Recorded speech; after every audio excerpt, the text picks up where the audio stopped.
आपण संघटना म्हणून आलेल्या व्यक्ती कुठल्याही जातीचा, धर्माचा, पक्षाचा आहेत हे विचार करत नाही, पण यावेळीची ही निवडणूक आपल्या सर्वांच्या जीवनाशी संबंधित निवडणूक आहे।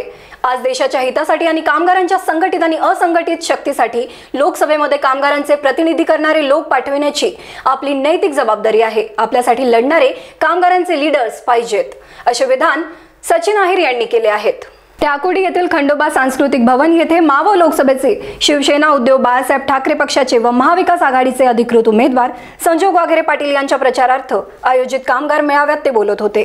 यावेळी मावळ लोकसभा मतदारसंघाचे शिवसेना उद्धव बाळासाहेब ठाकरे पक्षाचे अधिकृत उमेदवार संजोग वाघेरे पाटील, कामगार संघटना संयुक्त कृती समितीचे महाराष्ट्र राज्य प्रदेशाध्यक्ष डॉक्टर कैलास कदम, शिवसेना शहर प्रमुख सचिन भोसले, CITU पुणे जिल्हा अध्यक्ष अजित अभयंकर, अखिल भारतीय कामगार सेनेचे डॉक्टर रघुनाथराव कुंचिक यांच्यासह कामगार संघटना संयुक्त कृती समितीचे सर्व पदाधिकारी, कार्यकर्ते आणि कामगार वर्ग मोठ्या संख्येने उपस्थित होते। सिद्धांत चौधरी, स्टार महाराष्ट्र न्यूज, पिंपरी चिंचवड।